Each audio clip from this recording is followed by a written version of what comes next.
कृष्णदेव राय के राजमहल में एक बगीचा था जिसमें विभिन्न प्रकार के फूल लगे हुए थे। सारे फूलों में लाल गुलाब के फूल महाराज को अति प्रिय थे, इसलिए माली को उन्होंने उन फूलों का विशेष ध्यान रखने का निर्देश दिया था। महाराज जब भी बगीचे में भ्रमण करने आते तो लाल गुलाब के फूलों को देख प्रसन्न हो जाते। एक दिन जब वे बगीचे में भ्रमण के लिए आए तो पाया कि पौधे में लगे लाल गुलाब के फूलों की संख्या कुछ कम है। गुलाबों के कम होने का क्रम कई दिनों तक चला। ऐसे में उन्हें संदेह हुआ कि अवश्य कोई लाल गुलाब के फूलों की चोरी कर रहा है। उन्होंने बगीचे में पहरेदार लगवा दिए और उन्हें आदेश दिया कि जो भी लाल गुलाब का फूल तोड़ते हुए दिखे उसे तत्काल बंदी बनाकर उनके समक्ष प्रस्तुत किया जाए। पहरेदार सतर्कता से बगीचे की निगरानी करने लगे। उनकी निगरानी रंग लाई और एक दिन चोर उनके हाथ लग गया। यह चोर और कोई नहीं बल्कि तेनालीराम का पुत्र था। जब यह बात तेनालीराम के घर तक पहुंची तो उसकी पत्नी बहुत चिंतित हुई और तेनालीराम से मिन्नतें करने लगी कि किसी भी तरह उसके पुत्र को छुड़ा कर लाए। तेनालीराम अविलंब राजमहल के बगीचे की ओर चल पड़ा ताकि महाराज के सम्मुख प्रस्तुत करने के पूर्व वह अपने पुत्र से मिल सके। रास्ते भर वह उसे बचाने का उपाय सोचता रहा। जब वह राजमहल के बगीचे में पहुंचा तो देखा कि पहरेदार उसके पुत्र को महाराज के सम्मुख प्रस्तुत करने की तैयारी में है।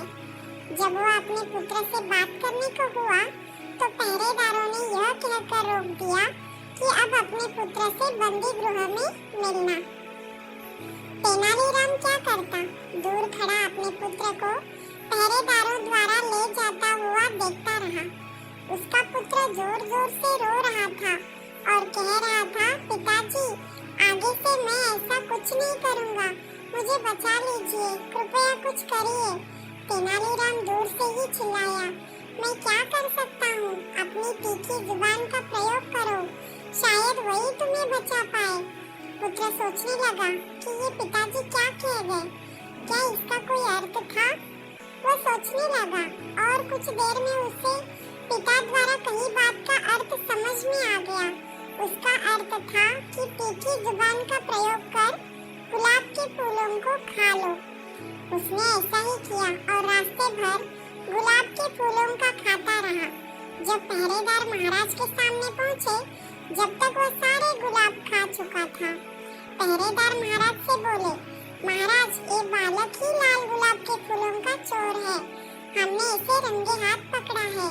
लज्जा नहीं आती, इतनी छोटी उम्र में चोरी करते हो, बड़े होकर क्या करोगे? महाराज क्रुद्ध होकर बोले।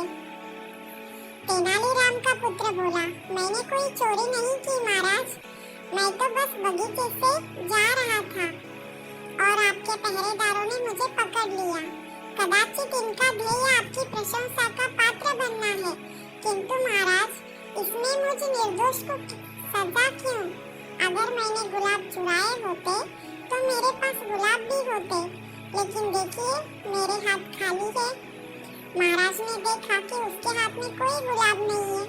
पहरेदार भी चकित थे कि सारे गुलाब कहाँ नदारद हो गए। रास्ते में अपनी धुन में भी ध्यान नहीं दे पाए कि कब तेनाली का पुत्र सारे गुलाब चट कर गया। अब बिना प्रमाण के यह साबित करना असंभव था कि वह गुलाब चोर है। महाराज पहरेदारों को फटकारने लगे, एक निर्दोष बालक को तुम कैसे पकड़ लाए? इसे अपराधी सिद्ध करने का क्या प्रमाण है तुम्हारे पास? भविष्य में प्रमाण के साथ चोर को लेकर आना, इसे तत्काल छोड़ दो। तेनालीराम के पुत्र को छोड़ दिया गया। वह घर पहुंचा और अपने माता पिता से क्षमा मांगी और उन्हें वचन दिया कि भविष्य में बिना पूछे कभी किसी कोई वस्तु नहीं लेगा, क्योंकि वह चोरी कहलाती